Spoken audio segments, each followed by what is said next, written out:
So the NC program will output one feed when cutting, and it should maybe change that feed when the cutting conditions are varying. It's what we call being upside down. We're upside down because the feed rate is fixed and the chip thickness is variable, but that's the other way around we should be. We really should be making sure that the chip thickness is constant and the feed rate is varying, it's changing. So this is what today's NC program is doing. Feed rate is fixed and chip thickness varies. This is what it looks like when we're using force graph. You see that the feed rate inch per minute, it's the graph at the bottom. It's a straight line, but you can see the chip thickness varying, going from maybe 169 to 445, maybe 4045, something like that.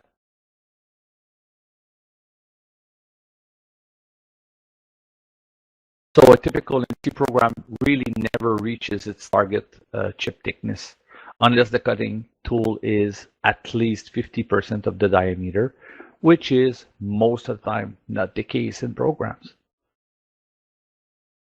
But if we put that the correct way and use force optimize, then the chip thickness will be fixed and the feed rate will vary. If I use the same program optimizing it with force, this is what I would get. The chip thickness would be constant to the limit I would give it, maybe 5.75 or so, and then you would see my feed per minute varying like that, because Vericut knows where its engagement changes. Vericut's gonna react to the material encountered and make sure that the chip thickness is constant as often as possible. So with a force optimized NC program, the chip thickness is optimized to the ideal chip thickness and held as constant as possible. Feed rate will vary in order to do this. The NC blocks will be broken, but the trajectory will be the same. For example, if we have a G2 or G3, we're going to break it in smaller bits, but it's still going to be the same G2 or the same G3.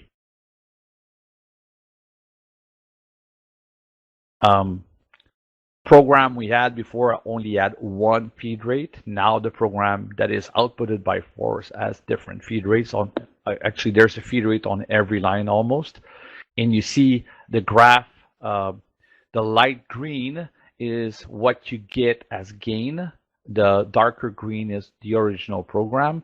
The light green, I call that $20 green. That's my favorite color, by the way. As soon as I see this light green, I think money, because I see that chip thickness was optimized, and I know I'm going to get this part done cheaper than the one that was done with the darker gray program. With force as well, the original NC program is kept, and we can compare the output.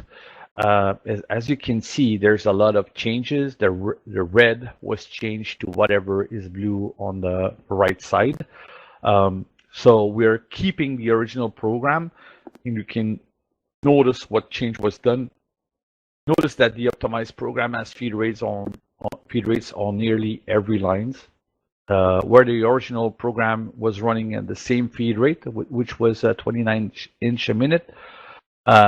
In this case, it goes up to 76 and so on. So see that we're changing this feed rate as we go, because we want to make sure that chip thickness is constant and to the maximum at all points.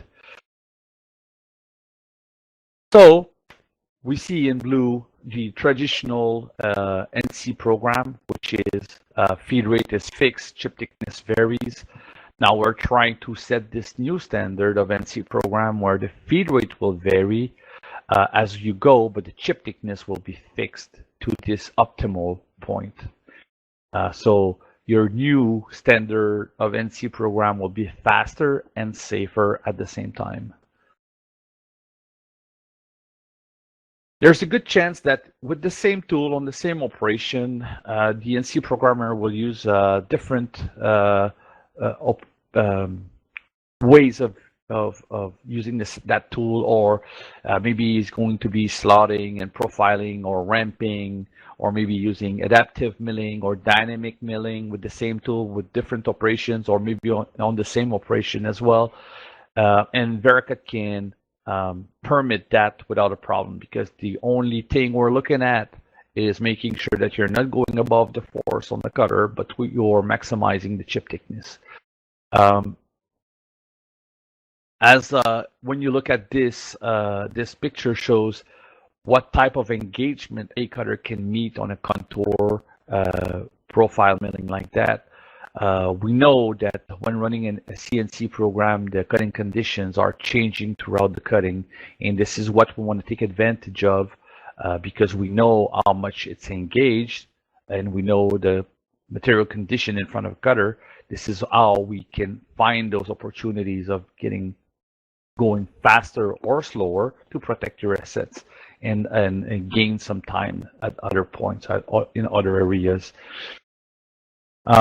So cutting conditions may require an increase or reduction of feed rate. Sometimes the calculated feed rate would be too high. We're going to limit that, making sure that we're predicting the part, the cutters, the machine. Vericut knows the contact between the tool and the material, and it will adjust the feed rates as needed for optimal cutting.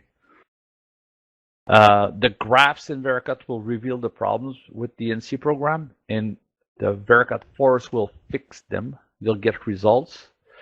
Those results will be cutting tools that will be used to their design performance settings for 50% cycle time savings, 2 to 10 times the tool life savings.